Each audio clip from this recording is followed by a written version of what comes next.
न तपोस्तप्तं चतुर्थे क्यों करिष्यति। बोले पहली अवस्था में जिसने सेवा नहीं की, जिसने अध्ययन नहीं किया, ये बहुत मुख्य बातें हैं समझने की, शास्त्रोचित हैं। दूसरी अवस्था में जिसने धनोपार्जन नहीं किया, गृहस्थी को ठीक नहीं बसाया, और तीसरी अवस्था आई तो मैं थोड़ा सा कम करके भगवान की तरफ ध्यान नहीं लगाया, तो चौथी अवस्था बोले चतुर्थे किम करिष्यति। बोले चौथे में क्या कर पाओगे। जय श्री, क्योंकि शरीर साथ देगा नहीं, और बालक भी साथ देंगे नहीं, और मन भी फिर अपने आप हताश हो जाएगा, ये भी साथ देता नहीं।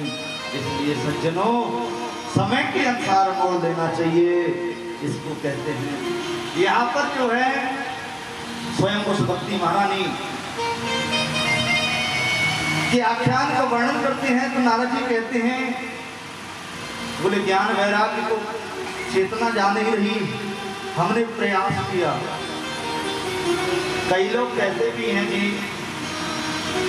ऐसा प्रभाव क्यों हुआ। बोले ये सब कलयुग की वजह से हुआ। किसकी वजह से? कलयुग की वजह से। कलयुग में ज्ञान और वैराग्य को कोई नहीं चाहता। भक्ति के लिए थोड़ा मजीरा तो पीट लेते हैं, बाकी सबको यही लगता है। जय श्री। अब दृष्टांत तो विशेष है, पर लेकिन स्वयं ये भागवत ही दृष्टांत है, तो मैं और दृष्टांत कहां से दूं। यहाँ पर एक एक बात गृहस्थ जीवन की लिखी है, कोई विरक्त की नहीं लिखी, अभी गृहस्थ की ही लिखी है। सूत जी कहते हैं शौनकादिक ऋषियों, उन्होंने कहा कि बोली इस कलिकाल के प्रभाव से ऐसा हुआ, तो शौनक जी कहने लगे सूत जी महाराज एक बात बताइए, इस कलिकाल में ऐसा क्यों? इस कलिकाल को, इस कलयुग को भगवान ने बनाया ही था क्यों? बोली कलयुग बनाना ही नहीं चाहिए था। तब कहा है भागवत में, यत्फलं नास्ति तपसा न योगे न समाधिना तत्फलं लभते शम्या कलौ केशव कीर्तना। कलयुग में सारे अवगुण हैं, और एक ही फल ऐसा है कि जिसका माध्यम बहुत श्रेष्ठ है। हर युग में भगवान का सहचर, सारी व्यवस्था ठीक है, पर भगवान से मिलन होगा कि नहीं होगा ये कोई वर्णन नहीं मिलता है। लेकिन कलयुग में कलयुग केवल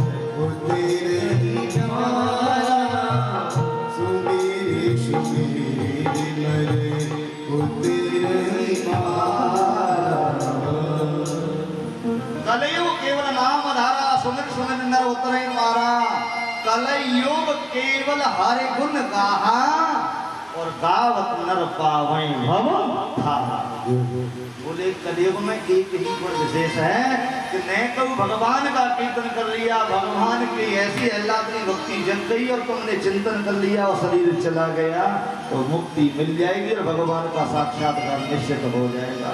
जय श्री। इसलिए शौनक जी, इसलिए इस कलयुग को भी बनाया था, कलिकाल का फल भी बताया था। जय श्री। इसके साथ में कहते हैं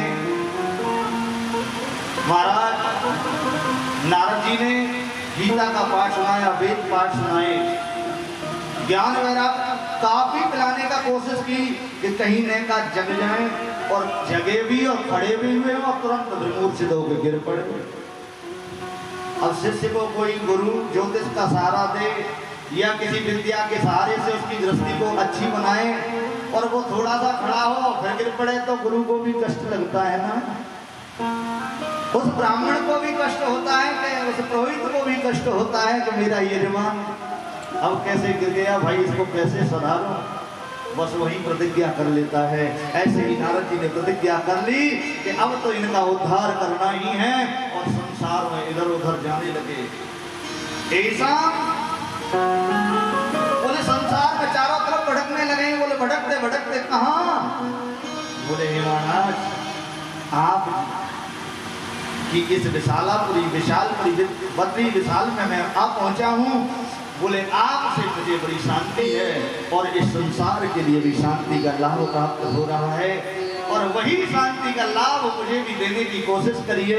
तो महाराज चत्वार ऋषियों वाला वो चारों ऋषि कहने लगे, अरे नारद जी, बोले तुमने वेद का ध्वनि सुनाई? उन्होंने कहा बोले वो जाग गए, फिर पढ़ गए। गीता भी सुनाई तो भी मुझे संताप नहीं मिला। यहाँ पर कहते हैं कि पांच चिंता गुरु देवर से, बोले देवर से तुम्हारी ऐसी चिंता हमारे लिए बड़ा विषय बन गया। बोली सब कुछ सुनाने के पश्चात भी मुक्ति नहीं मिली। तो बोले इससे कहीं नहीं मिलती। बोले कैसे? आपने वृक्ष का रस पिला दिया, तो वृक्ष के रस का स्वाद फल जैसा हो सकता है क्या? वृक्ष की पत्तियों का रस पिला दिया, तो क्या वृक्ष के फल जैसा स्वाद मिल सकता है क्या? डाली जितने भी हैं उनका कितना भी रस पिलाओ, लेकिन आनंद नहीं आता। और जब उसी वृक्ष का रस मिल जाता है तो महाराज तुष्टि, पुष्टि और मुक्ति तीनों ही मिल जाती है। जैसे किसी भूखे व्यक्ति को भोजन कराओ तो महाराज वो आराम से चटता भी जाता है, और उसको शांति भी मिलती जाती है, और उसके बाद वो पुष्ट भी होता चला जाता है। भाई भोजन से ही शरीर में पुष्टि होती है। ऐसे ही भक्ति के भी तीन लक्षण हैं। जय श्री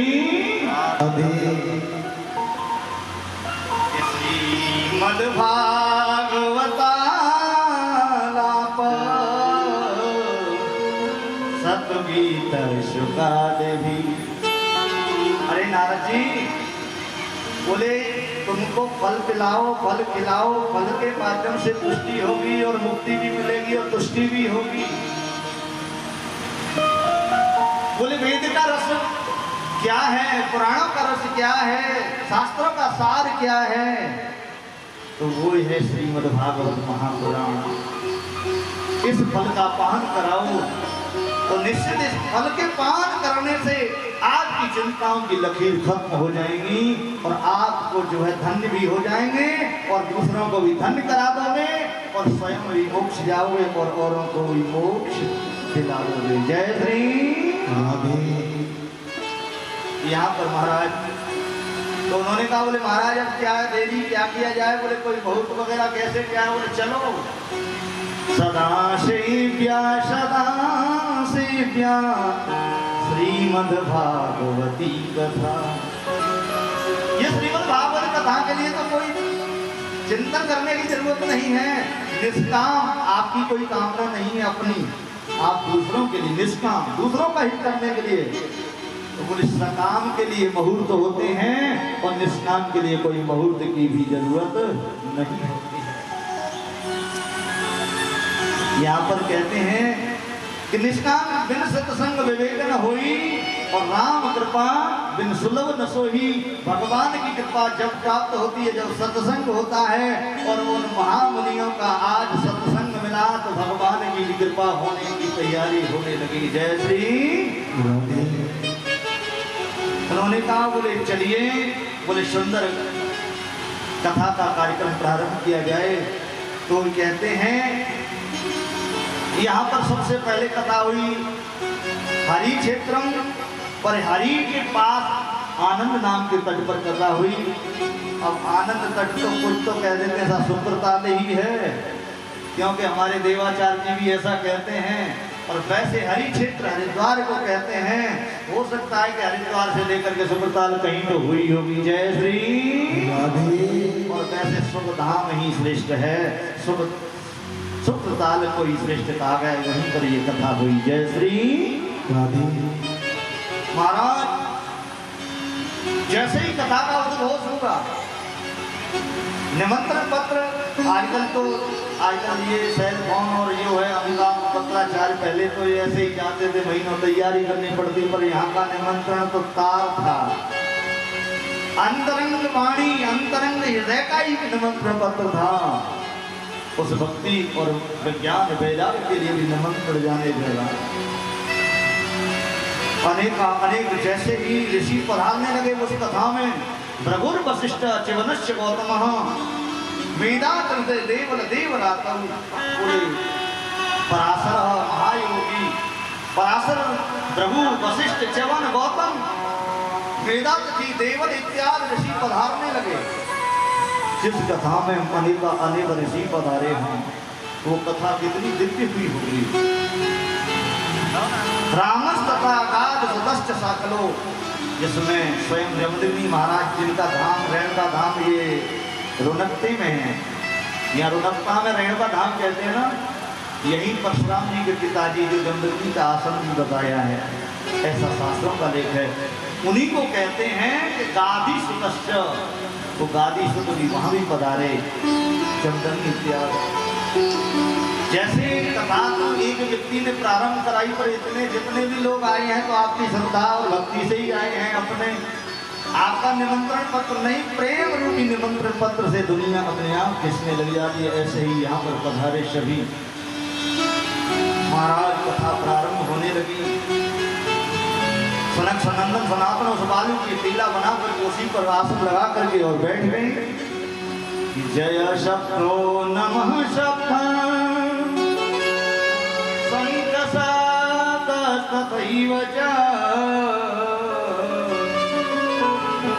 बोले जो है सनक सनंदन सनातन सनत कुमार जी चारों जब उस स्थान पर विराजमान हो गए और कथा का प्रारंभ हुआ। एवं वदन तिथि देवा जन्मुख्या, कथा प्रारंभ हुई तो इतनी भीड़ थी, उस भीड़ को भी विदीर्ण करते हुए, जैसे उस भीड़ में भी जब कोई रसिक होता है ना, कोई प्रेम का बात पता होता है, आपने देखा हो तो वो भी लोग भीड़ में कहां से कहां और आगे आ जाते हैं। आज ऐसे ही हुआ। सकल भुवन मध्य निर्गनास्ते धन्या निवसति हृदयेषां श्रीहरे भक्ति रेखा। महाराज वो जो भक्ति महारानी थी उस भीड़ में पता ही नहीं लगा लोगों को कब आ गई, और ज्ञान वैराग्य भी वहां पर कब आ गई। प्रहलाद स्थानधारी प्रहलाद इत्यादि भगवान के भक्त सभी पधारे और वहां पर जो है भगवान के गुणानुभाव की चर्चा होने लगी। यूँ कहते हैं वो ज्ञान और वैराग्य दोनों ही जो है अपने ठुमके लगाने लगे, नाचने लगे, गाने लगे। यहाँ पर सतलेश स्वामी की वाणियों का विराम सुनते हैं, सूत्री महाराज की वाणी को भी सुनते हैं कि हरि रवि निज लोकम सर्वथा विहाया प्रवसति हृदि तेषां भक्ति सूत्रोपनता। एक बात बताएं कि जिसके अंदर भक्ति होगी उसको ज्ञान भी होगा। ये आडंबरी भक्ति की बात नहीं है। काल नैम रावण राहु, जैसे काल नैम ने जो भक्ति कर ली, ऐसी भक्ति नहीं कि जो आडंबर के संत महापुरुष बन गए या कुछ भी कर लिया। हरे नहीं कहा भक्ति, भगवान की भक्ति बड़ी चित्र है। जब भगवान की भक्ति करोगे तो भगवान का ज्ञान भी होगा, और भगवान का जब ज्ञान होगा तो ये गृहस्थी से भी वैराग्य होना सुनिश्चित हो जाता है, तो तीनों ही पुष्ट हो जाते हैं। आज वो स्वयं भक्ति उस कथा के मध्य में महाराज स्वयं भक्ति आकर के की भक्ति सुतौ तौ तरुणी गृहीत्वा प्रेमयी करूपा सहसा विराजे। श्री कृष्ण गोविंद हरे मुरारे नाथे नामा निमुहुर्वदन्ते। श्री कृष्ण गोविंद हरे मुरारे नाथेति नामानि मुहुर्वदन्ति। महाराज स्वयं उस श्री कृष्ण के उस चिंतन में आहत के भक्ति महारानी नृत्य कर रही है। ऐसे ये श्रीमद्भागवत महापुराण है। सनक सनंदन कहते हैं कि जो है अरे श्री कृष्ण गोविंद हरे मुरारे हे नाथ नारायण वास देव। बोले आप भी थोड़ा सा चिंतन कीजिए, भगवान का कीर्तन कीजिए। कृष्ण गोविंद हरे मुरारे हे नाथ नारायण वासुदेव। श्री कृष्ण गोविंद हरे मुरारे हे नाथ नारायण वासुदेव।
ज्ञान वैराग्य को पुष्ट कर दिया, ये बात तो ठीक है। बोले भक्ति नृत्य करने लगी, ये बात ठीक है महाराज, पर कई कई विशुद्धंत वदंत मह्यम।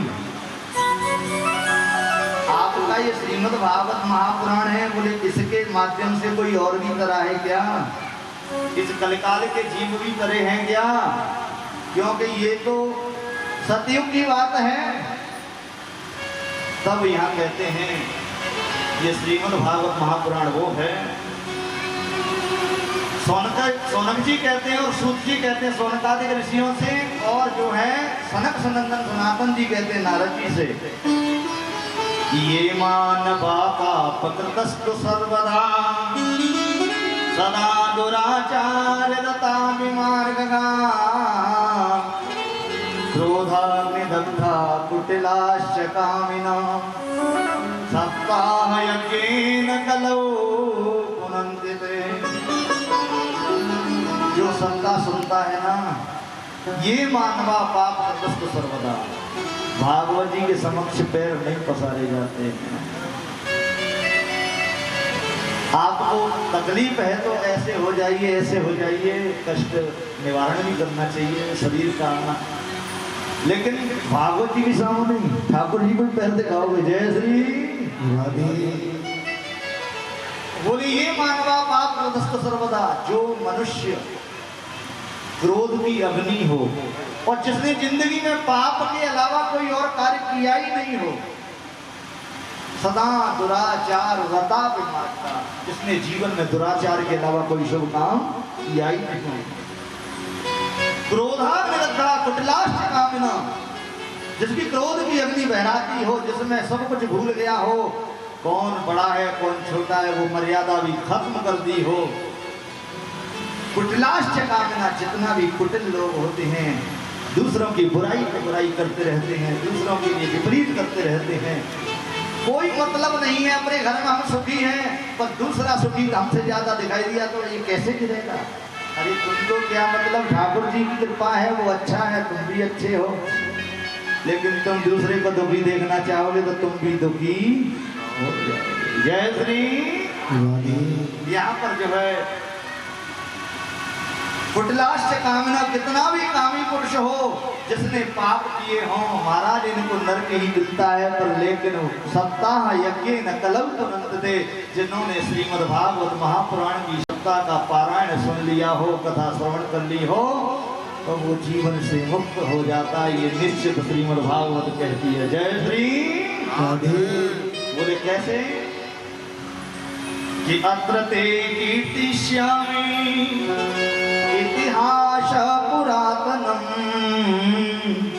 यस्य स्मरणमात्रेण पापहानि प्रजायते।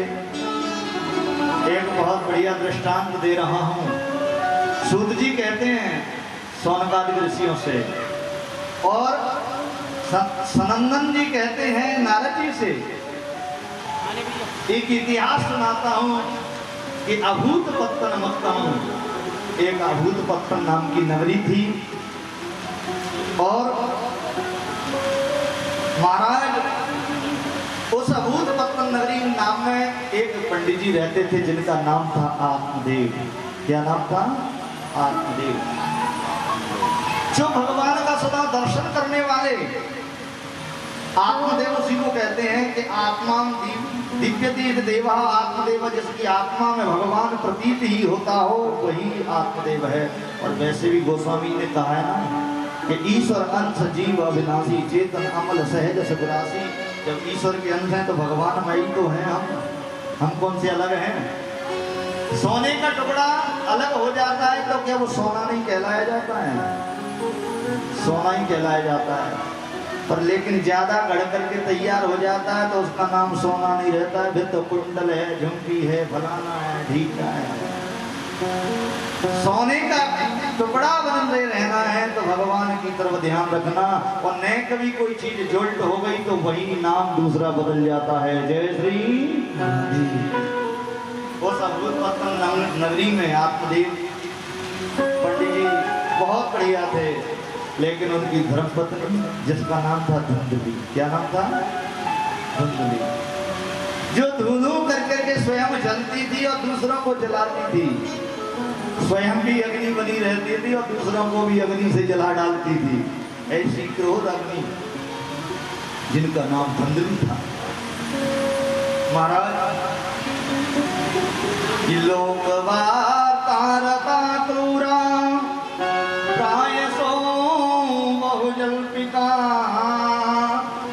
शूराचग्र प्रत्येषु कृपणा कलह प्रिया। ऐसी वो पत्नी थी, कलह प्रिय थी। एक बार पंडित जी कितने भी बढ़िया हों, राजा कितना भी बढ़िया हो, पर मंत्री संतरी के सब जो कलुषित हो जाए तो वो राजा ठिकाने पे रहेगा क्या? उसको भी गिरना पड़ेगा।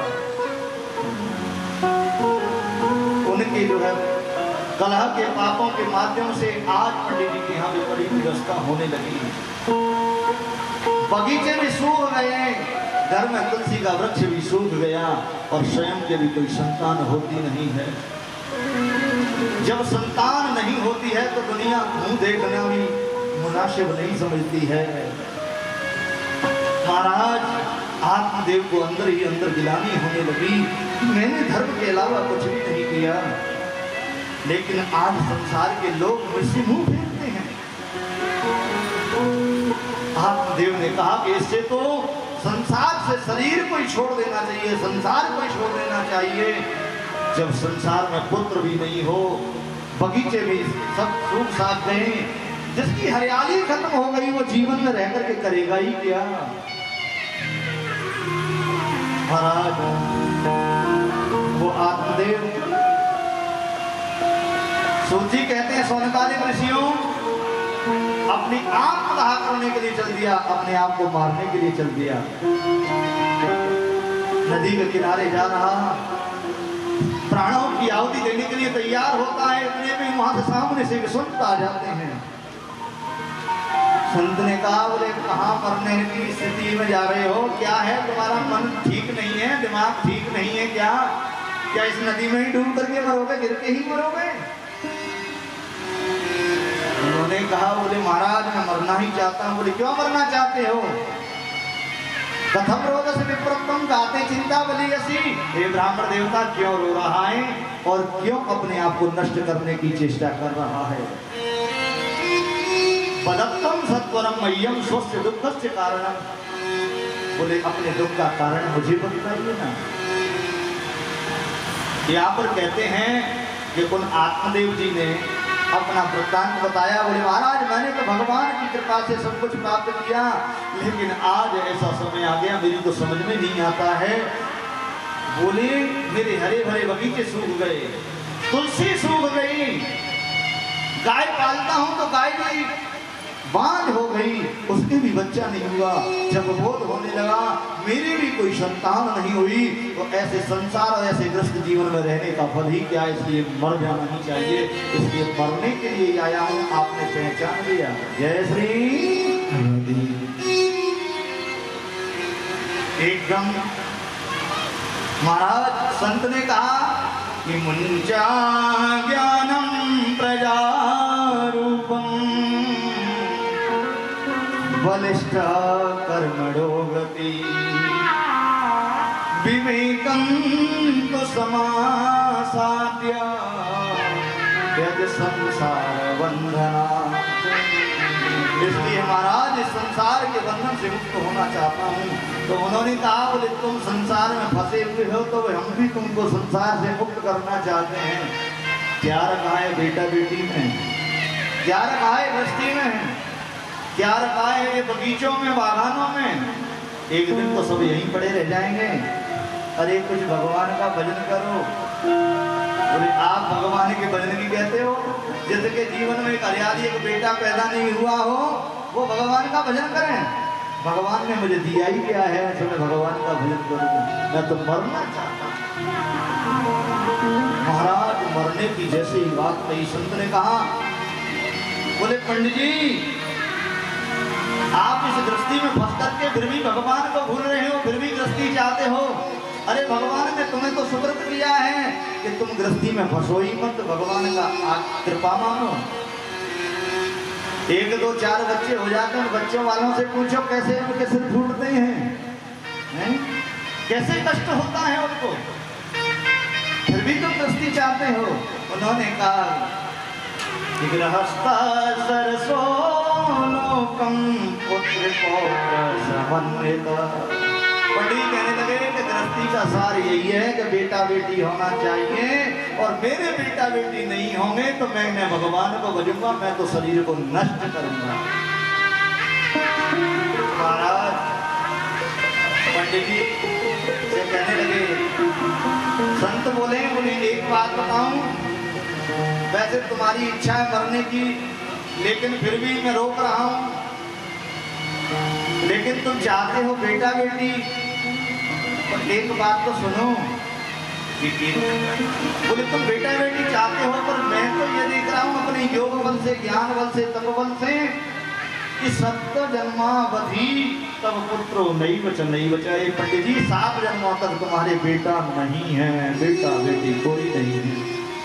अब तो एकदम रोने लगे, दहाड़ मार करके गिरने लगे पैरों में, महाराज मैं तुम्हारे चरणों में शरीर को नष्ट कर दूंगा। बोले 1 2 जन्म का पाप, मैं 7 जन्मों का पापी हूँ, जब मेरी संतान नहीं होगी। बोले भगवान लीला का वर्णन। उन्होंने कहा बोले जो है या तो मुझे बेटा दे दो महाराज, और नहीं तो मैं शरीरांत कर लेता हूँ। तो महाराज संत ने कहा बोले तुम मरो मत, तुमको सिर्फ बुढ़वाना ही है, बेटा बेटी जाना है तो जाओ गृहस्थी में। इदं भक्षय पत्न्या तव पुत्रो भविष्यति। एक झोले में से फल निकाला और फल हाथ में दे दिया, बोले जाओ इदं भक्षय पत्न्या, बोले आपकी पत्नी को भक्षण करा देना, और जैसे ही भक्षण करेगी महाराज उसको गर्भ होगा, बाल गोपाल होंगे, तुम्हारे बेटा होगा। महाराज शंकर के उस आशीर्वाद को लेकर के गदगद हो गए और चल दिए धुंधली के पास आए। महाराज उस पत्नी को वो फल दिया, कहा बोले आप इस फल का भक्षण करना, इसके माध्यम से आपको संतान प्राप्त होगी। लेकिन पत्नी तो महाराज ऐसी है जिसका वर्णन ही विचित्र है। उन्होंने कहा बोले ये तो गड़बड़ है, हमारे पति देव को भी क्या गृहस्थी बढ़िया थी, चैन से जीवन कट रहा था, इधर उधर लड़ लेती, इधर उधर सब बातचीत हो जाती, अपने चकाचक हलवा पूरी छान के खा लेती। अब बेटा बेटी होंगे तो इनको भी बांटना पड़ेगा ना, इनको भी खिलाना पड़ेगा, देना पड़ेगा। बोले ये अच्छे खटराग में फंसा दिया पंडित जी ने। क्यों? फल वक्षीण गर्भस्याल गर्भो फल भक्षीण गर्भस्याद गर्भोदर वृद्धिदा। बोले फल मैंने खाया तो मेरे गर्भ मतलब मेरा उधर बढ़ेगा, और उधर बढ़ेगा तो मैं माल पूरे चकाचक ये सब नहीं खा पाऊंगी, मैं तो दुर्बल हो जाऊंगी। कुटिल है ना, इसलिए उसने कहा कि बंध्या वा विधवा नारी सुखिनो चित में मती। मेरी मती कहती है कि सुखी कौन है, कि बंध्या है, विधवा है, जिनको कोई खटखट नहीं, कोई बेटा बेटी का लफड़ा नहीं, अपनी मस्त रहने वाली है। पर विचार क्या करती है कि स्वल्प भक्षम ततो शक्ति गृह कार्यम कथम भवे। मैं कुछ खाऊंगी नहीं तो घर का कार्य भी नहीं होगा, और कहीं अनायास कहीं इस नगर में आग लग गई और घर में भी आग आ गई तो मेरा क्या होगा, मैं तो भाग भी नहीं पाऊंगी। महाराज ऐसे विचार करती है। इतने में ही देव घाती प्रेत नाम पत्नियां आये गर्भिणी कथम। एक गर्भिणी का विशिष्ट कहते हैं जैसा आप करोगे वैसा ही आपको भरना पड़ेगा, जैसे सोचोगे वैसा ही आपकी सोच बुद्धि प्रवेश करा देगी और वैसा ही भोगना पड़ता है। जय श्री, ये तो बोलना पड़ेगा। जय श्री राधे। लाला जी ने भंडारे में कोई कमी ना छोड़ी, चकाचक उड़ी है। और फिर दोबारा भी, और हमारे यहाँ भागवत में अभी मैं बताऊंगा कि कैसे भागवत सुननी चाहिए, और तुम चकाचक उसके बाद भी आनंद नहीं, आवाज नहीं, एकासी जैसी आवाज। जय श्री राधे। महाराज सूत जी कहते हैं शौनकादिक ऋषियों, वो धुंधली के विचार ठीक नहीं है, उसके पास एक कहीं कहते हैं कि बहन आ गई, कहीं कोई नारी आई। उसने कहा बोले क्यों दुखी हो? बोले दुखी बचती हूँ कि मेरे पति देव फल ले आए हैं, इससे बाल गोपाल होंगे, मैं तो बड़ी दुखी हूँ, मेरी संतान नहीं हुई। उन्होंने कहा मेरे संतानों की कोई कमी नहीं है। भगवान की लीला भी विचित्र है, जिसके पास धन दौलत और ऐसा सब कुछ सही ज्यादा होता है, उसके यहाँ बेटा बेटी भी कम होते हैं। बहुत लोग अपनी गृहस्थी में कहते हैं बालकों का बोले उस पीढ़ी दर पीढ़ी नहीं हो पाते हैं तो दत्तक पुत्र लेते चले जाते हैं। उसके पश्चात भी इस गृहस्थ के सार में जीते हैं। ऐसे ही ये कहने लगी बोले मेरे बेटा बेटी बहुत हैं कि जैसे कि खाने को लाले पड़े हो उसके यहाँ बेटा बेटी चले जाते हैं। भगवान की भी लीला विचित्र है। उसने कहा बोले अब आने वाला बेटा हो गया तो मैं तुमको ही दे जाऊंगी, तुम मत लफड़े में पड़ो। तो बोले अब मैं इसका क्या करूंगी? बोले ये महात्माओं का फल है। उन्होंने कहा बोले ये तो गड़बड़ है, महात्माओं का कभी कभी सही बैठ जाता है, ये फल को सही रखो नहीं तो गड़बड़ हो ही नहीं तो फिर गड़बड़ हो जाएगी। इसका भी परिचय तो ले लो कैसा आशीर्वाद है। तो वो फल दिया तो गाय को खिला दिया, और महाराज गाय को फल खिलाया तो गाय पर कृपा हो गई। इधर में महाराज चकाचक जो है सभी प्रकार से खान पान चल रहा है, तो कुछ तो आपको पता नहीं है। हमारी स्थिति क्या है, हम काम नहीं करें आजकल तो बेड रेस्ट हो गया, क्या कहते हैं उसको डॉक्टर जल्दी कह देते हैं हमारे, तो वो खा खा के और मोटे हो रही है। स्थूल शरीर होता जा रहा है। पंडित जी खुश हो रहे हैं कि अब तो आने ही वाला है, लेकिन वहां कुछ नहीं है, कपड़ों का भंडार और लपेट लेती हैं। तो पंडित ने कहा बोले अब तो निश्चित पास नहीं आने वाला है। महाराज भजन करते हैं, चिंतन करते हैं, प्रभु गोविंद तुमने मुझ पर कृपा हुई और रात्रि में ही वो बहन को बेटा हुआ और वो लेकर के चुपचाप आई और वहां आकर के अपनी बहन को दे दिया और बहन ने उसके चुपचाप यूं कहते ना चक काट दिया। तो बच्चा कहाँ रोने लगा, आवाज आई। महाराज जैसे ही बालक की आवाज आई आत्मदेव उछल के कूद पड़े और जो है अपने जितने भी सूचना मिली उन सबको सब चिंतकों को दान कर दिया। अपनी हार कानूने जितने भी थे, एक पिता को कितनी खुशी है और माँ को कितनी ही खुशी थी, आपने सुनी लिया। महाराज इधर में क्या हुआ, एक बेटा हुआ, उसकी बोले नौबत बाज रही, बोले नौबत बजने लगी, ढोलक बजने लगी, लोग नाच नृत्य करने लगे, जच्चा बच्चा होने लगे। और महाराज इसके पश्चात में जो है आगे क्या हुआ कि जो है उस गाय को थोड़ा पेटा विलंब से हुआ और गौकर वहां पर गाय के जो है जैसे ही 10वां महीना हुआ उसके भी बछड़ा नहीं हुआ। एक बिल्कुल सदृश पुत्र बालक, एक बालक रूपी पुत्र भर दिया महाराज। लेकिन उसके नन्हे नन्हे कान गाय जैसे हैं, इसलिए महाराज उसको गौतम कहते हैं। जय श्री। जब दोनों बालक हो गए महाराज, नामकरण हुआ। दंगली ने कहा बोले मेरे नाम से जानना चाहिए, मैं जैसा कहूंगी वैसा करना है। अब माता की भाई चलेगी तो ऐसा ही है। उन्होंने आत्मदेव ने सोचा कि मैं तो परमात्मा देव ने बनाऊंगा बेटे को, परमात्मा तो जैसी धुंधली है वैसी धुंधकारी तो बनाएंगे। जय श्री महाराज। गौकर्णो पंडितो ज्ञानी धुंधकारी महाफल। बोले बोया पेड़ बबूल का आम कहां से हो रहे? जब आपने पेड़ ही बबूल का लगाया है तो आम मिल जाएगा क्या? जब आपने बच्चे जो है ना, आपके अपने बेटा हुआ ही नहीं, तो इधर उधर का आया है तो कष्ट तो होंगे ही। गौकर्ण जी बहुत अच्छे पंडित बने, ज्ञानी हुए, महापुरुष हुए और धुंधकारी महान दुष्ट होने लगा। महाराज आत्मदेव को एक दिन घेर लिया, कहा बोले अब तो तुम मालिक ही छोड़ दो, सब कुछ हमारा है ना। बोले धीरे धीरे जुआ इत्यादि के शौकों में पड़ गया, नष्ट भ्रष्ट होने लगा। किसी के बच्चे को कोई फेंक दे, किसी के साथ अन्याय कर दे। आत्मदेव पिता इतने श्रेष्ठ, उनको आत्मग्लानि होने लगी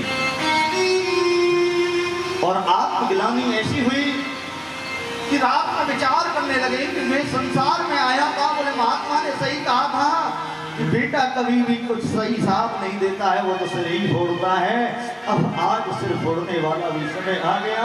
मैंने महात्मा की बात को नहीं माना, मैंने चिंतन नहीं किया, भगवान का भजन नहीं किया, मैंने बेटा बेटी चाहे, आज सिर फोड़ने वाला समय मेरे सामने ही आ गया।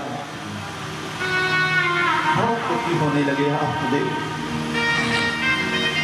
महाराज जब आत्मदेव दुखी हुए तो सूत्री महाराज कहते हैं, शौनकादिक ऋषियों और सनंदन जी कहते हैं नहीं नारद जी। उसी समय पर वो गौकर्ण जी आ जाते हैं और गौकर्ण जी कहते हैं अपने पिताजी को दुखी देखकर के कहने लगे, बोले पिताजी आप क्यों दुखी होते हो? क्योंकि ये धर्म रूपी फल का पुत्र था और वो अधर्म रूपी फल का पुत्र था। धर्म का सहारा सदा अच्छे वचन देता है, अच्छी वाणी बोलता है, अच्छा सहारा देता है, अधर्म का कभी साथ नहीं देता और तुमको अंतिम में नरक को भी ले जाता है, इसमें कोई संशय नहीं। जय श्री राधे। गौकर्ण जी कहने लगे, बोले पिताजी देहेश मांस रुद्रे विमतिम त्यजत्वम जाया सदा ममता पे मुंच। अरे पिताजी आप जिस जाया मैंने उस पुत्र के लिए खेद कर रहे हो, दुखी हो रहे हो। ये बेटा बेटी किसके होते हैं? ये किसी के नहीं होते। जो पत्नी सदा प्रियतम के अलावा नहीं कुछ कहती, वो भी एक दिन साथ छोड़ देती है। जो पति अपनी पत्नी से स्नेही स्नेही कहता है, प्रिय प्रिय कहता है, वो भी एक दिन पत्नी की नहीं सुनता है। पिताजी जाया सुता दिस सदा ममता में मुंचा, ये जितने भी संत औलादें होती हैं, संतानें होती हैं, बेटा बेटी पौत्र प्रपौत्र, ये सब बंधन के कारण हैं। लेकिन एक बात बताऊं, इस शरीर को भोग चंदन लगाते हो, इत्र लगाते हो, फुले लगाते हो, ये हाड़ मास का शरीर भी पिताजी तुम्हारे साथ नहीं जाएगा, साथ तो एक ही जाता है। धर्मान गो गच्छत जीव के सह, जीव के साथ एक धर्म ही जाता है, जीव के साथ एक भगवान का चिंतन जाता है, कहीं जाता है। पिताजी अब तो आप एक ही मैं कहूंगा, आत्मदेव अपने पिता को गौकर्ण, गीता कहते हैं इसको भागवत में, गौकर्ण ने अपने पिता की हृदय की द्वार जो आंखें खोल दी और उनको क्या उपदेश दिया कि धर्मं भजस्व सततं त्यज लोक धर्मा सेवस्य साध पुरुषं जय काम कृष्णा अन्यस्य नो सगुण चिंतनमा मुक्त्वा सेवा कथार्षमहो नितरां विवत्वम्। पिताजी आप ये सब संसार के माया मोह को छोड़ दीजिए, धर्मं भजस्व, धर्म की तरफ चल दीजिए, धर्म का सहारा ले लीजिए। त्यज लोक लीला, ये लोक संसार की लीला को छोड़ दो।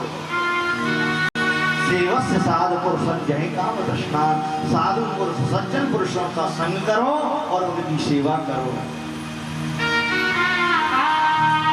अन्यस्य दोष गुण चिंतनमास मुक्त्वा, ये जितने भी संसार के दोष हैं ना, ये जितने भी गुण हैं संसार के, उनका बखान ही मत करो, उनके बारे में सोचो ही मत। क्या बेटे ने किया, क्या पौत्र ने किया, क्या पत्नी ने किया, क्या भाइयों ने किया, क्या संसार के जितने भी जो हमारी बहुओं ने किया, ये सब विचार ही छोड़ दो। सिर्फ आप सहारा लीजिए धर्म का और धर्म के माध्यम से अपने आप को भगवान की समर्पित कर दीजिए। तूने जो कमाया है, तूने जो कमाया है, तूने जो कमाया है, दूसरा ही खाएगा। खाली हाथ आया बंदे, खाली हाथ जाएगा। खाली हाथ आया बंदे, खाली हाथ जाएगा। तूने जो कमाया है, तूने जो कमाया है, तूने जो कमाया है, दूसरा ही खाएगा। क्या लेके आया बंदे, क्या लेके जाएगा। क्या लेके आया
संग न कोई जाएगा। घर में जो कमाया है वही साथ जाएगा। घर में जो कमाया है वही साथ जाएगा। तूने जो कमाया है तूने जो कमाया है तूने जो कमाया है दूसरा ही खाएगा। खाली हाथ आया बंदे खाली हाथ जाएगा। क्या लेके आया बंदे क्या लेके जाएगा। खाली हाथ आया बंदे खाली हाथ जाएगा। बोले गोविंद भगवान की। आपका चिंतन और भगवान से जोड़ने का साधन है। आदम का सहारा आपको गड्ढे में पहुंचाने का साधन है, इसमें कोई संशय नहीं है। आप देखो बोध हो गया और बोध होते ही आपने महाराज यहाँ से जो है वन को चले गए और दशमस्य स्कंध पाठात ऐसा वचन दिया था कि 10वें स्कंद का पाठ करोगे और जीवन से मुक्ति मिल जाएगी। इधर में क्या हुआ कि माँ ने ही ऐसी अनीति की थी तो माँ को ही भोगना पड़ा। धुंधली का विचार जैसा विपरीत था आज ऐसा ही हुआ। धुंधली पिताजी चले गए तो धुंधली माँ को ही कष्ट देने लगा और माँ को इतना कष्ट दिया, कहते हैं कि अपनी अग्नि से स्वयं जलने लगी वो बेचारी। क्योंकि भाई जैसा पाप करोगे तो पाप भी भोगना पड़ेगा, धर्म करोगे तो धर्म भी भोगना पड़ेगा। संतान जारक ऐसी संतान थी, उस संतान का परिणाम ये हुआ कि उसने हत्या हत्या न चेत कोई कभी नहीं छोड़ी। हाथ से लात से किसी न किसी सब प्रकार से अपनी मां को पीटा। दुखी होकर के अंधकूपे श्याम रात्रि में एक अंधकूप में जाकर के अपना शरीरांत धुंधली ने भी कर दिया। जब उसका शरीरांत हो गया तो महाराज अब तो अकेला हो गया। गोकर्ण जी भी चले गए और गोकर्ण जी भी चले गए। सूत जी कहते हैं शौनकादिक ऋषियों यहाँ अकेला हो गया। स्वतंत्र नर हसी, जो स्वतंत्र होता है वो नष्ट होता है, मर जाता है। आज क्या हुआ, इसने 5 वेश्याओं को अनेक चोरी जुहारी सारे काम किए पर लेकिन धन की पूर्ति नहीं हुई। उन 5 वेश्याओं के संग में ऐसा बह गया कि आज वही इसका काल बन गई। और तप्तांगार समूहाश्च, बोले एक जो है खटिया पर ही कस दिया उसको और छाती पर बैठ गई एक, और उसने एक ने तप्तांगार धधकते हुए जो है अंगार थे अग्नि के और मुख पर डाल दिए। छटपटा करके शरीरांत हो गया। जैसा करोगे वैसा भरोगे। महाराज धुंधकारी शरीरांत हो गया, इनको कोई गति थोड़ी मिलेगी भाई। जैसे इनको तो नरक ही भोगना पड़ेगा, पर नरक भी कहाँ मिला। नरक में तो भी शांति मिलती, इनको तो ऐसा नरक मिला कि स्वयं बड़ा प्रेत बन गया विशाल। यहाँ पर जो है गोकर्ण जी को पता लगा कि मेरा भाई शरीरांत हो गया है, तो वो गया में पहुंचे थे तो उन्होंने गया में पिंडदान भी कर दिया। यात्रा करते हुए जैसे ही आए उस हवेली में कोई नहीं जिसमें चहल पहल होती थी। उस भवन में चहल पहल होती, आज वो भवन शमशान बन गया और शमशान में भूत प्रेतों का ही वासा होता है। महाराज वो धुंधकारी महान प्रेत बना। आज रात्रि में गोकर्ण जी सो रहे हैं, एकदम ऐसा लगता है जैसे कोई बवंडर आ रहा है, इस घर को ही उखाड़ देगा। भूत प्रेत पिशाच हुआ। कभी कभी लगता है कि कोई जो है महिष आ रहा है, भेड़ा आ रहा है, भेड़िया आ रहा है। भाई आप कौन हो? इस घर में ही सारे चलचित्र आ रहे हैं। भूतो वा प्रेत पिशाचो वा, तुम हो कौन? महाराज उसका इतना पाप था कि उसकी वाणी भी नहीं बोल सकी। एक सुई के समान मुंह था, सुई की नोक के समान। इसलिए प्रेम ज्यादा विचरता है तब ऐसा कष्ट करता है, उत्पाद करता है। यहां पर कहते हैं वह प्रेम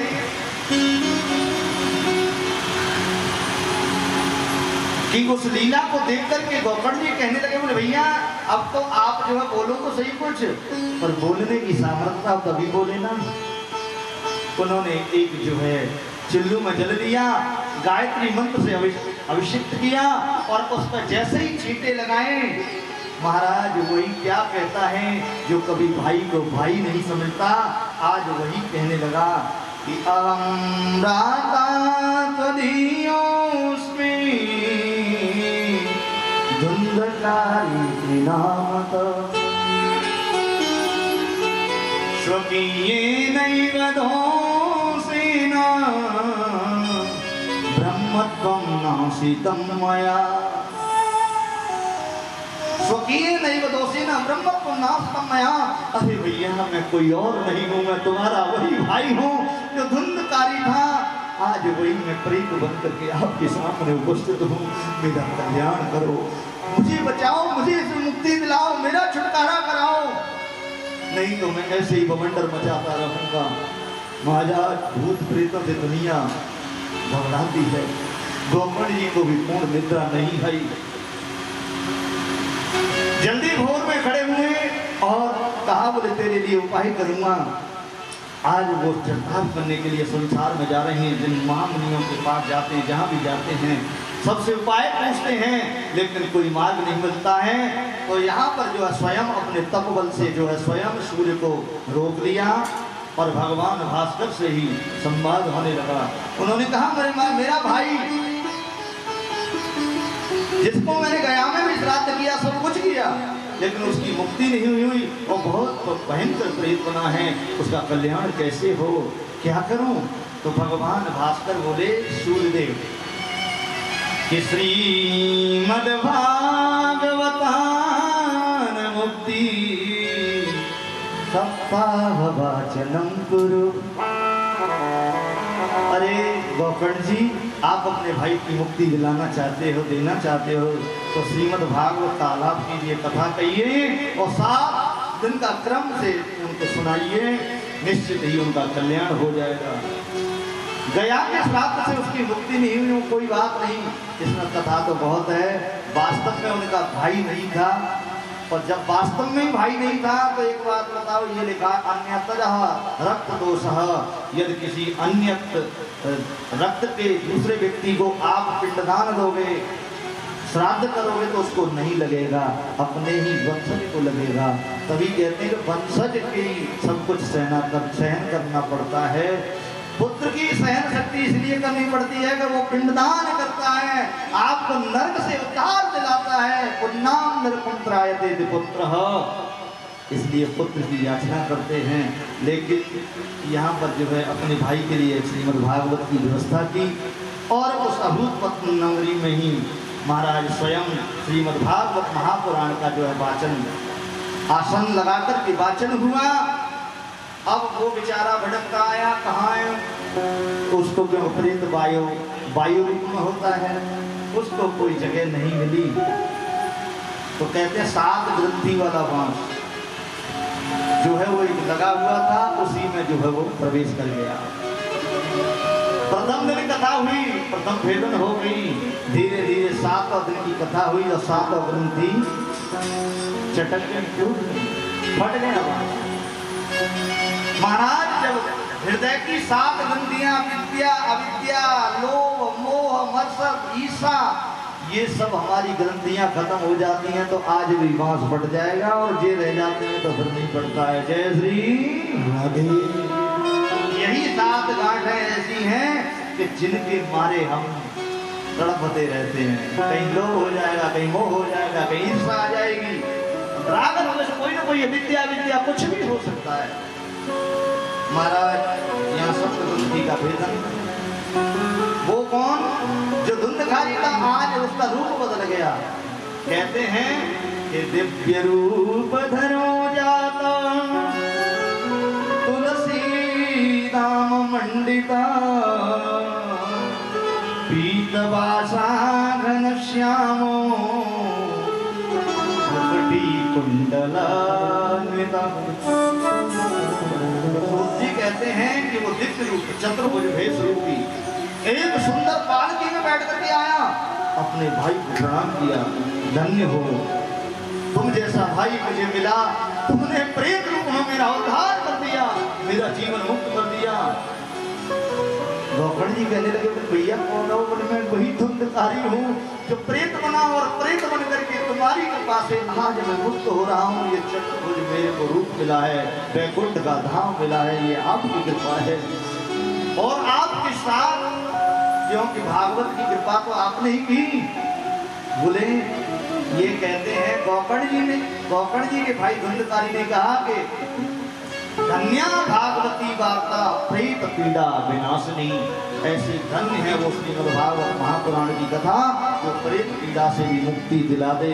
लोग कहते हैं कि जीव से ऐसे जीवन से मुक्त होने की बात करते हैं, हमारे यहाँ तो भागवत कहती है कि जो है तुम कितने भी प्रेत पीड़ा भी प्रेत भी बन जाओगे, कितने भी सुकृत कर्म नहीं कर पाए और विपरीत कर्म करे, उसका परिणाम यदि मुक्त इस जीव से नहीं हुए, देह से नहीं हुए, तो अंतिम वायु रूप से भी मुक्ति दिलाती है। ऐसी श्रीमद् भागवत यहाँ पर कहा। बोले और नगरी के किसी लोगों का उद्धार, व्यक्तियों का उद्धार नहीं हुआ तो कहते हैं कि कर्णों को भेदे न। जैसे कथा सुनोगे भैया, कथा का तो बड़ा सार है, क्योंकि अभी मैंने एक श्लोक छोड़ा भी था, भाग्योदय न बहुजन्म समर्जिते न सत्संग मंच लवते पुरुषों यदा वही। बड़े भाग्य जब उदय होते हैं तब श्रीमद् भागवत कराने का सौभाग्य प्राप्त होता है। ये कथा 2-4 साल से तो मैं सुन रहा हूँ, बाकी जने कितने सालों से चल रही होगी चर्चा, ये तो भगवान मालिक है। आज पुण्य का वो अवसर आज आ पा गया है। क्यों ये मैं गलत तो नहीं हूँ? जय श्री राधे।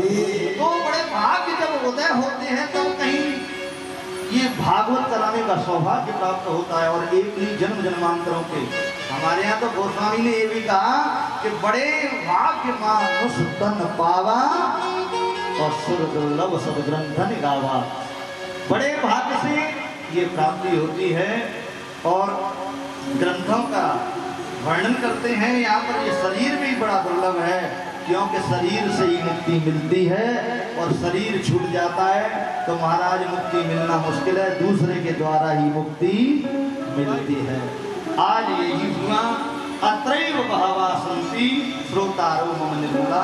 आप अच्छे श्रोता बने, आप अच्छे जो है कर्मनिष्ठ श्रोता बने। कर्मनिष्ठ का मतलब होता है कि जैसे इसका उद्धार हुआ।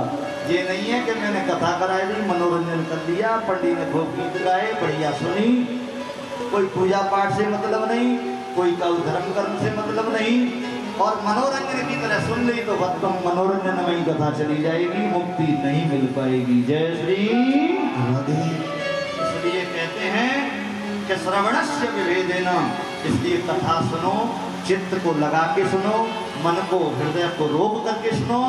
और भगवान के लिए जितने समय के लिए आए हैं, चाहे 1 क्षण के लिए आए, चाहे 4 घंटे के लिए आए, चाहे 4 मिनट के लिए आए, लेकिन उस समय भगवान के हैं तो फिर आपको मुक्ति मिलेगी।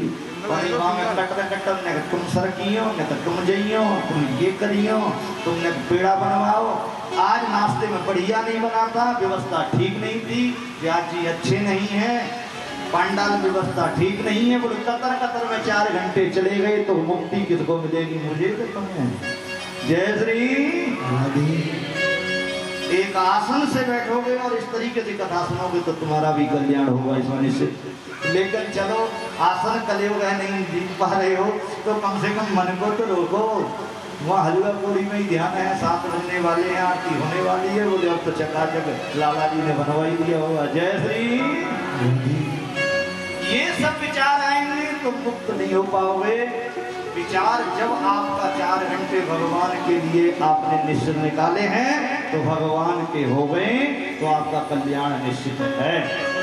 इस प्रकार से बोले इस कथा को शुभ मुहूर्त में ही भागवत का एक निरूपण किया कि भागवत को कैसे श्रेष्ठ महीनों में और शुभ मुहूर्तों में ही करानी चाहिए, ऐसा वर्णन करते हैं सूत जी महाराज। और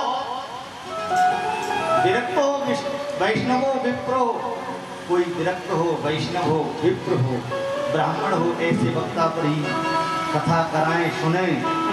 ब्राह्मणों जितरो नहीं वो महापुरुष कहते हैं कि इसको जो है श्रेष्ठ अपने जैसे बिना पूर्वजों की गति पुरोहित के बिना नहीं होती।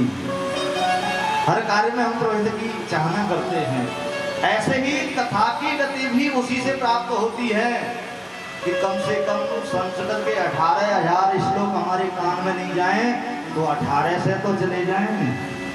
आजकल 4 घंटे कथा सुनना कोई एकाध श्लोक की कथा कहता है, पूछो तो नहीं और कह देते हैं कि इस श्लोक में रहोगे कि उस श्लोक में जाओगे, हम तो परलोक की बात करते हैं। जय श्री। अरे भैया देववाणी सुलझायते, देववाणी में जो कथा श्रवण करते हैं सुनते हैं सुनाते हैं उनके जीवन मुक्त होते हैं। कहा है कि भागवत सुनने के लिए अपने को प्रेम से व्यवस्था भी ऐसी करनी चाहिए, ऐसा मन रहना चाहिए कि जैसे एक बेटी का विवाह कर रहे हैं, उसी तरीके से खर्च, उसी तरीके से सारी हृदय की भावना होनी चाहिए कि कोई अतिथि आए मेरे यहाँ भूखा प्यासा नहीं रहे, कई सारी व्यवस्थाएं हों और निमंत्रण भी प्रेम से ही देना चाहिए, ऐसा भागवत का निर्णय कहता है। और बढ़िया वक्ता बढ़िया मुहूर्त और बढ़िया ये सब चीजें होती हैं तो वो अनुष्ठान भी सफल होता है। और अपने शरीर का भी ध्यान रखना चाहिए। आजकल तो भैया 50 बीमारियों से ग्रसित शरीर है। बीच में तो लगा था कि देवेंद्र बाबू गए, ऐसा लग रहा था बोले अपनी बचूंगा तो जाऊंगा मैं तो, लेकिन ये गोविंद की कृपा है कि आज कथा करा रहे हैं, सुन रहे हैं, दुनिया को सुनवा रहे हैं। जय श्री। इस प्रकार से असारे संसारे विषय विसंगा कुलदीय क्षणार्धम क्षेमार्धम किम पिबत सुखगाता तुलसीधाम, जो सुख की गाता अपने भगवान सुखदेव की वाणी को जो श्रवण करते हैं उनका संसार में अपने आप असार हो जाता है और जीवन वैराग्य ले लेता है, ज्ञान भी हो जाता है और हृदय में भक्ति भी प्रवेश कर जाती है। ऐसा जो करते हैं उनका कल्याण निश्चित ही है, ऐसा वर्णन किया है सूत जी महाराज ने। और सुखदेव ने तो भागवत का बहुत ही सुंदर वर्णन किया है कि दारिद्र दुख ज्वरदायता भागवत कराने से यही नहीं है कि हमारा मनोरथ और भी सिद्ध कर देते हैं। दरिद्रता रूपी दारिद्र ज्वरदायता, जिसका दरिद्रता रूपी बुखार चढ़ा हुआ है उसको भी ऐसा साबुन लगाती है, ऐसी दवाई देती है पैरासीटामोल की कि वो कब उतर जाता है पता भी नहीं लगता है। जय श्री। आगे के लिए थोड़ा सा शांति, कोई बात नहीं, आप थोड़ा धर्म जी वहीं जाकर के उपदेश दे दीजिए, यहाँ नहीं, इस मंच पे थोड़ा शांति से लो। जय श्री। यहाँ पर कहते हैं कि अयोध्या वासिन पूर्वम यथा रावण संगता तथा कृष्णेन ते गीता गोलोकम योग दुर्लभम। जैसे राम जी के साथ अयोध्या पूरी चली गई, गोकर्ण के साथ अभूतपत्तन नाम की नगरी चली गई, मुक्त हो गई, ऐसे ही आप लोग भी भगवान से प्रार्थना करो कि हमारा वही जीवन मुक्त हो। और सुखरूपा प्रबोधज्ञ सर्वशास्त्र विशारद, सभी शास्त्रों का सार ये श्रीमद् भागवत है। ऐसा सुखदेव की वाणी को जो सुनते हैं महाराज, एतत् कथा प्रकाशेन मद ज्ञानम विनाशय, अज्ञान रूपी अंधकार है उसको नष्ट करने की सामर्थ्यता रखती है। कोई श्रीमद् भागवत को सुनते हैं क्योंकि कहां सुने अनुमोदन करही, ये गोस्वामी ने भी कहा है कि जो कथा को सुनते हैं उसका अनुमोदन करते हैं। वक्ता बोल रहे हैं, ये गा रहे हैं, उनको पता ही नहीं है 4 घंटे बाद ब्याज जी आज कथा में का बात हुई। अरे तो तुम कहाँ थे भैया?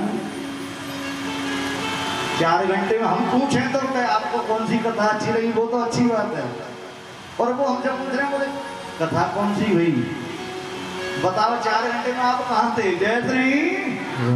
इसलिए कहां सुनाई अनुमोदन कर रही जब हम कहते हैं ना कि जय श्री, तो जो ध्यान भंग होता है उसको अपने उपस्थिति रखें।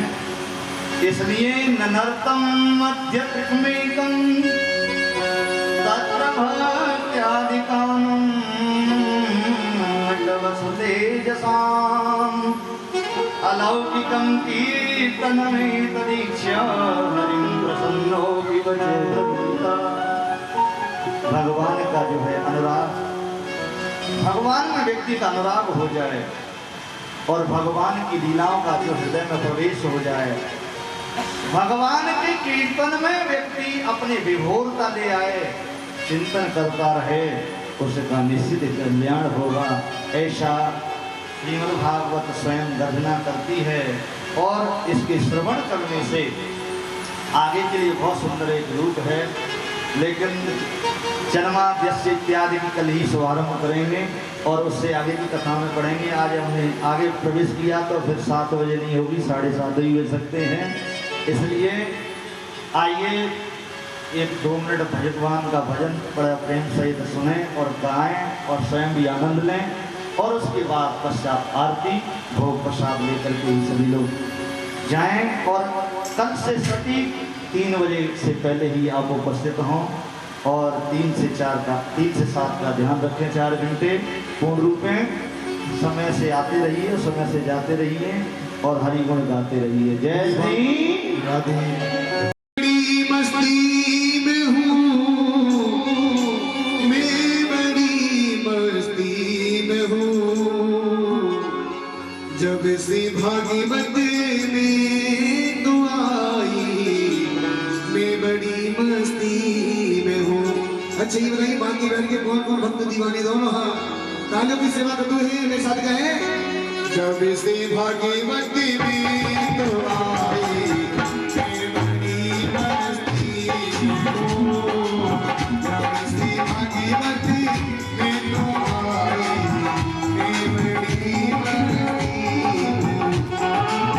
मैं बड़ी मस्ती में हूँ प्यारे, मैं बड़ी मस्ती में हूँ, जब से भागवत में तू आई मैं बड़ी मस्ती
आए सही भक्ति जय भक्ति माता लेकर सही भक्ति आरती के लिए घड़ी मनसो जातश्चक्षुः सूर्याय यदः श्रोत्राद्वायुश्च प्राणस्य मोघादग्निरजायत।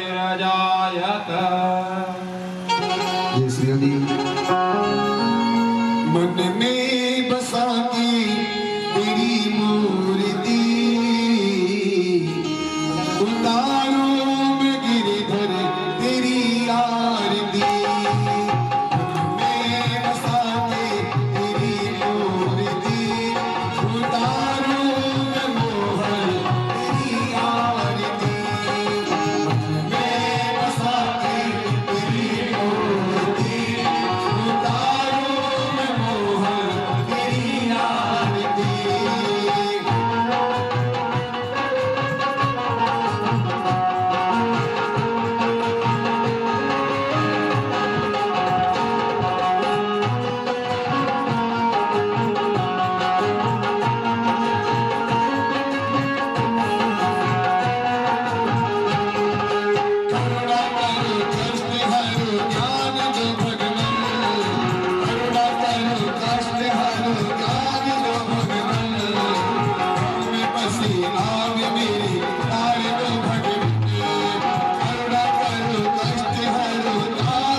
गावे संत करे ध्यान ताड़ी घोड़े गावे और छेड़े दी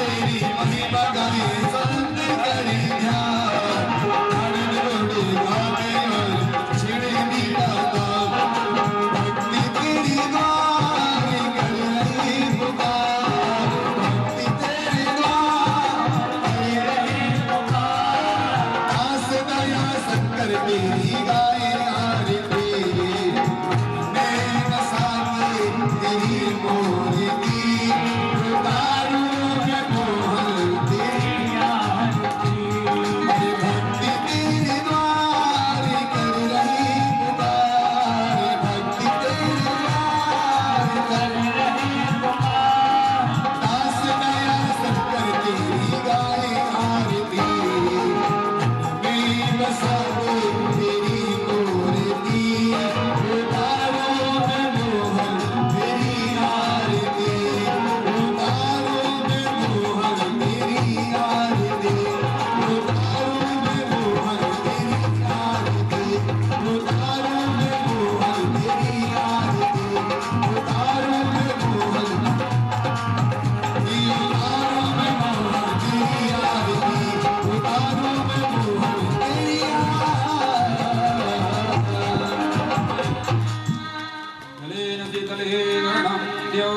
शान्तिरन्तरिक्षगुं शान्तिः पृथिवीशान्तिरापः शान्तिरोहदयः शान्तिः वनस्पतयः शान्तिर्विदो वै देवाः शान्तिर्ब्रह्म शान्तिः सर्वगुं शान्तिः शान्तिरेव शान्तिः शावा शान्तिरेधि अथ मन्त्रपुष्पाञ्जलि हरिः ओम् यज्ञेन यज्ञमयन्त देवाः तानि धर्माणि व्रतमान्या षण्णातिहनाकं महिमानः सचन्त यत्र पूर्वे साध्याः सन्ति देवाः हरिः ओम् एकदन्ताय विद्महे वक्रतुण्डाय धीमहि तन्नो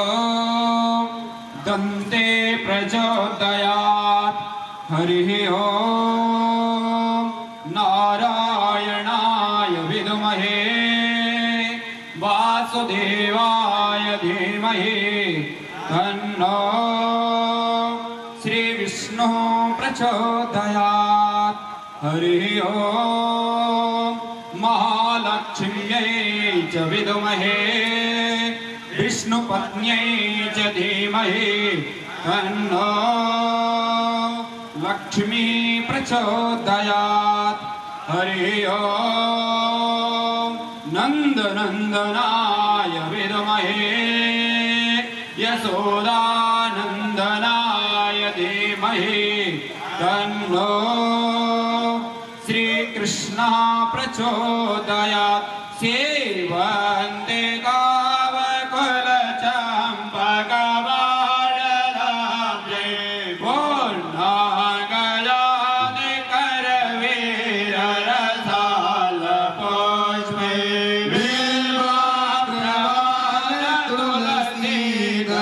बिल्वाप्रवालतुलसीदलमङ्गले विश्वां पूजयामि जगदीश्वर मे प्रसीद नाना सुगन्धि पुष्पाणि यथा कालो भवानि च पुष्पाञ्जलि मया दन्त ग्राणा परमेश्वर शाङ्गाय सपर्वाराय सायुधाय सशक्तिकाय सवानाय श्री प्राणपुरुषोत्तमाय नमः व्याके व्यारणे नमः मन्त्रोषपाञ्जलिं समर्पयामि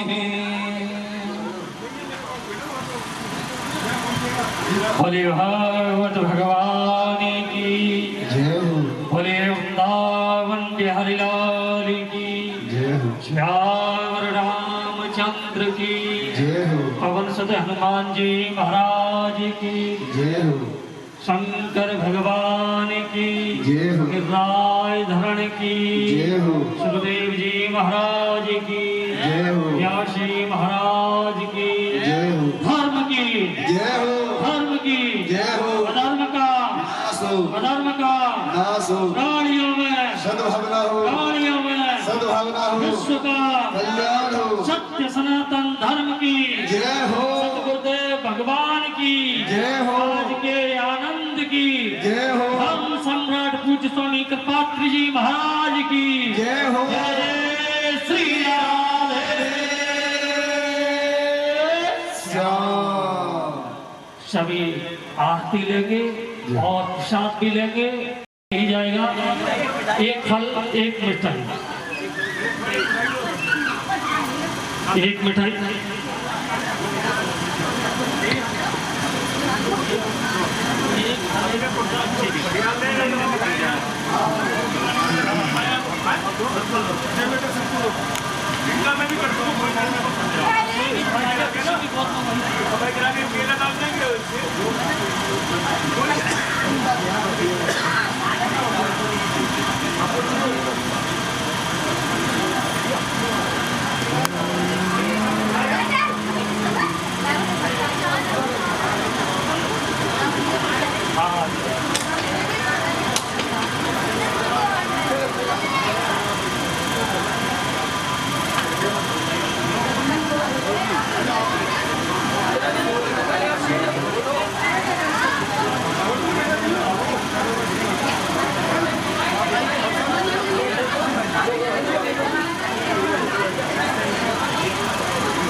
निकल गया है ना, कोई बात नहीं, कल तो आएंगे, कल तो आएंगे। चलो